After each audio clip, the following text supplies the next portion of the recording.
Assalamu alaikum wa rahmatullahi wa barakatuh. May peace, mercy, and blessings of Almighty God be on all of you. In the last 24 hours, I and my PR have been approached by scores of journalists and media houses regarding the statement made by Sheikh Yasir Qadhi, a renowned Naik from USA, on his social media accounts regarding myself, whether these statements are true or not. 3.5 months before, the Indian officials, they approached me for a private meeting with a representative from the Indian government. And when he came to Putrajaya in the 4th week of September 2019 to meet me, he said that he is coming after personally meeting and under the direct instructions of the Prime Minister of India, Narendra Modi, and the Home Minister of India, Amit Shah.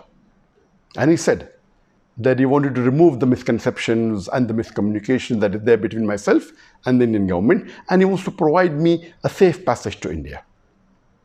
I thought that imagine the same BJP government which hounded me for the last 3.5 years, the same person, the Prime Minister of India, Narendra Modi, who used my name no less than 9 times in a span of less than 2 minutes in his election speech in May 2019, now they are bartering with me for a safe passage?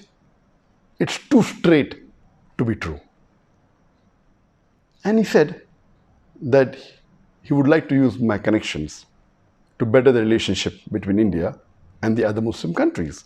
And I said that as long as you do not ask me to do anything against the teachings of the glorious Quran, against the teachings of the Sahih Hadith, and secondly, I do not want any personal benefit.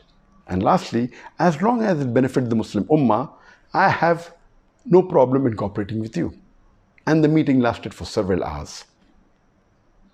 And then he told me that he wanted me to support the BJP government when they revoked Article 370 in Kashmir. And I flatly refused. I said, according to me, revoking Article 370 in Kashmir is unconstitutional and it is taking away the rights of the people of Kashmir. I cannot support an act of injustice, and neither can I betray the people of Kashmir.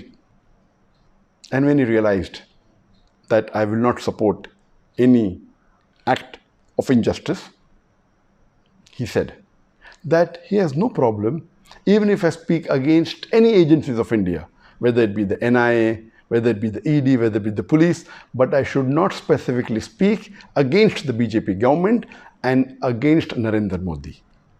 And I told him that according to me, the NIA, the ED, they are not to blame. They are just following their political bosses and they're being forced to do what they're doing. And I'm not here to speak against any government. I'm a Dai who's spreading the message of Islam. As long as they do not do injustice to the human beings and to Muslims, why should I speak against them? And lately, on the 17th of December 2019, I gave a press statement against CAA, the Citizen Amendment Act, and which was published in the media. When I heard statements and I saw on the video statements of many Muslim leaders in India when they're openly and completely supporting the BJP government when they revoked Article 370 in Kashmir, I thought to myself, how can a Muslim who has the basic knowledge of Islam do this? Some of them supported the NRC in Assam. Some went to the extent of saying that NRC should be done throughout India. Now I realize that these Muslim leaders surely may have been blackmailed, may have been pressurized, may have been forced to support the unjust BJP government, otherwise face dire consequences. I have a message for the Muslims of India. It is noble to speak against injustice. But if you fear a backlash and you're afraid, the least you can do is keep quiet. But supporting an unjust act is un-Islamic. You are bartering your seat in Jannah for your security in dunya.